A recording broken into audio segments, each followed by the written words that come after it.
Friends, आज मैं आपको इस वीडियो में गर्भ में लड़का होने के ऐसे लक्षण बताऊंगी जिन्हें मैंने खुद में फील किया है। मेरे 2 बच्चे हैं और पहला बच्चा मेरी बेटी है। जब मेरी बेटी मेरे पेट में थी तो मेरा क्या एक्सपीरियंस था। इसके बाद जब मैं दूसरी बार प्रेग्नेंट हुई और जब मेरा बेटा मेरे पेट में था तो उस टाइम मुझे खुद में कौन कौन से सिम्टम्स आए थे मैं आपके साथ शेयर करूंगी।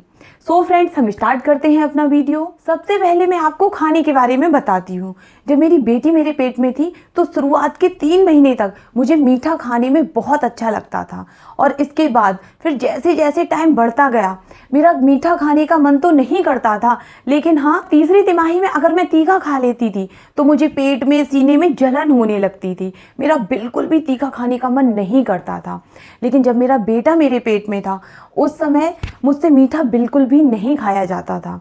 साथ ही स्टार्टिंग से लास्ट तक मेरा तीखा खाने का मन करता था और डिलीवरी होने तक मैं कितना भी तीखा चटपटा खा लेती थी, मुझे कोई भी फर्क नहीं पड़ता था। मैं जब पहली बार प्रेग्नेंट हुई, मेरी बेटी मेरे पेट में थी तो उस टाइम मेरे पेट का आकार यानी कि उभार बहुत ज़्यादा निकला हुआ नहीं था। 3rd ट्राइमेस्टर में मुझे देखकर लगता था कि हाँ, मैं प्रेग्नेंट हूँ और मेरे पेट के साथ साथ मेरी कमर हिप्स पर भी फैट जमा हो गया था।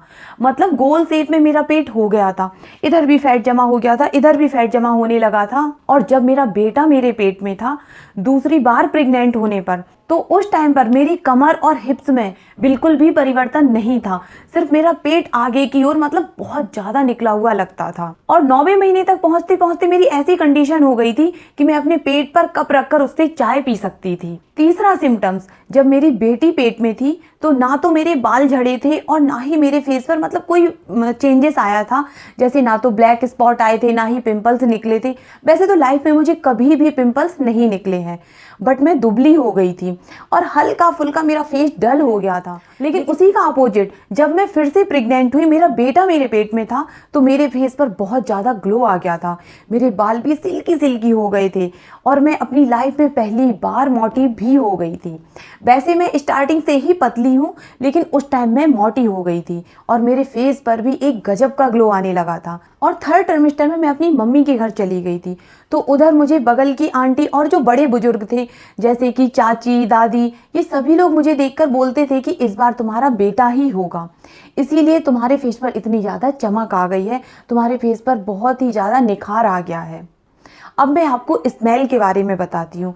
जब मैं फर्स्ट टाइम प्रेग्नेंट हुई तो मुझे पर्टिकुलर किसी एक चीज़ की स्मेल बुरी नहीं लगती थी, जैसे कि आटा, लहसुन, प्याज, मैं सभी काम कर लेती थी, मुझे कोई भी दिक्कत नहीं आती थी। बट जब मैं दूसरी बार प्रेग्नेंट हुई तो उस टाइम मुझे बहुत जल्दी स्मेल आने लगती थी, जैसे कि किसी के पसीने की स्मेल, खाने की चीज़ों की स्मेल मुझे बहुत ही जल्दी आने लगती थी। जब मेरी बेटी मेरे पेट में थी तो उस समय मुझसे ज़्यादा खाया भी नहीं जाता था, बहुत ही थोड़ा सा मैं खाना खा लेती थी और मेरा पेट भर जाता था और बहुत ही गिनी चुनी चीज़ें मैं खा पाती थी। मैं अभी आपको बता चुकी हूँ कि मसाले वाला खाना तो मैं खा ही नहीं पाती थी, लेकिन हाँ, मुझे वॉमिटिंग की प्रॉब्लम कभी नहीं रही है। साथ ही जब मैं दूसरी बार प्रेग्नेंट हुई तो मैं पेट भरकर खाना खा लेती थी, साथ ही मुझे कभी भी डाइजेशन की प्रॉब्लम नहीं रही है। मेरा खाना भी अच्छे से डाइजेस्ट हो जाता था, मेरा पेट भी साफ होता था, मुझे अपच, गैस इस तरह की कोई भी समस्या नहीं रही है। इसके अलावा मैं आपको अपने पेट का एक और लक्षण बताती हूँ। जब मेरी बेटी मेरे पेट में थी तो उस समय मेरे पेट पर कोई भी लाइन नहीं बनी थी, ना ही डार्क, हल्की, टेढ़ी किसी भी तरीके की कोई भी लाइन नहीं थी। लेकिन जब मैं दूसरी बार प्रेग्नेंट हुई तो 6वें 7वें महीने से मुझे अपने पेट पर नाभि से ऊपर और नाभि से नीचे प्राइवेट पार्ट तक बालों की एक लाइन बनी हुई दिखाई देती थी और वो लाइन बिल्कुल सीधी थी। फिर डिलीवरी के बाद मैंने अपने बेटे को जन्म दिया। सो फ्रेंड्स, मिलते हैं अगले वीडियो में इसी तरीके की एक और नई जानकारी के साथ। आपको मेरा वीडियो जरूर पसंद आया होगा तो आप प्लीज़ उसे लाइक कर देना, चैनल को सब्सक्राइब कर लेना और बेल आइकन को भी प्रेस कर देना। Thank you.